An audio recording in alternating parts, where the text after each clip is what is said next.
Picture this: a baseball powerhouse like the Baltimore Orioles, fresh off playoff glory, but their outfield is in shambles. A mix of injuries, shrewd trades, and young talents who just didn't deliver. It's a situation that's got fans on the edge of their seats, wondering if the team can reclaim its swagger. But hold on to your hats, because the Orioles have just pulled off a daring move that could either revitalize their lineup or add more fuel to the fire. Let's dive into the details and see what all the fuss is about. Throughout the latter part of the season, the Orioles' outfield looked like a patchwork quilt stitched together in a hurry. Picture a lineup filled with unconventional pairings of lesser-known major leaguers, all because injuries and trades had decimated their options. Colton Cowser, one of the few familiar faces from last year's playoff squad, found himself bouncing between center field and the outfield corners like a human pinball, a testament to the team's desperate need for stability. And this is the part most people miss, not just the chaos, but the calculated risk the Orioles took on Wednesday to address this very issue. Hoping to rebuild that crucial outfield depth for the upcoming season, they inked a deal with free agent outfielder Leody Taveras, the very player who patrolled center field for the 2023 World Series winning Texas Rangers.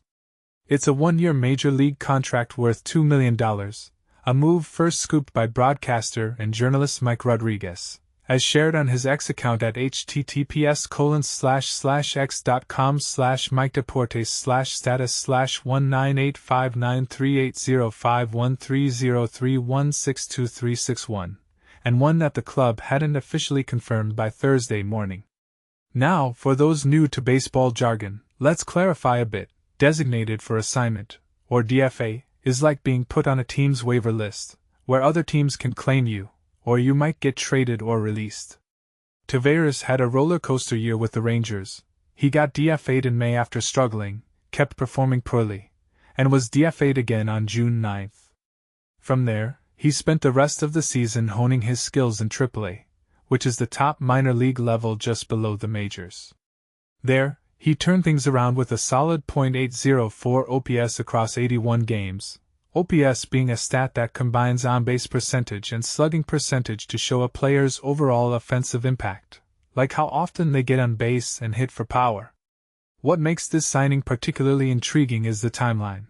Taveras became eligible to negotiate with teams ahead of most other free agents, who'll hit the market on Thursday after 5 p.m. Eastern Time. This perk came because he was removed from the Rangers' 40-man roster, the protected list of players, and entered minor league free agency in October, giving him an early head start.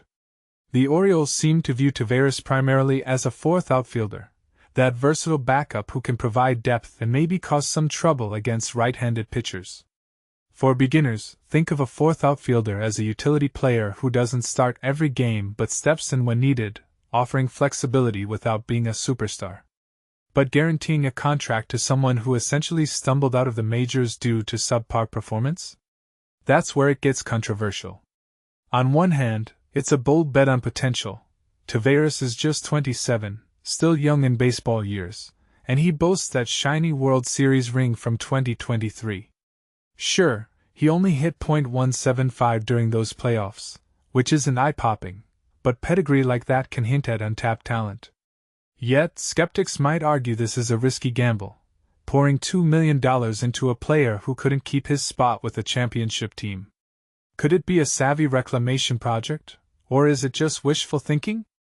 After all, plenty of players his age have bounced back from slumps, like how some sluggers rediscover their swing with a change of scenery or coaching.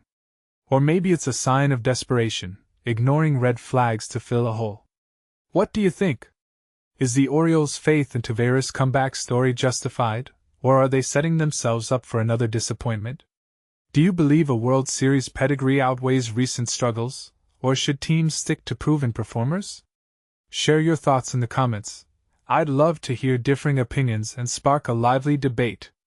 For more on the MLB offseason drama, check out this related piece. Reds send all-star outfielder to free agency with $12 million option declined, https://www.newsweek.com/reds-send-all-star-outfielder-to-free-agency-with-12m-option-decline-11002614.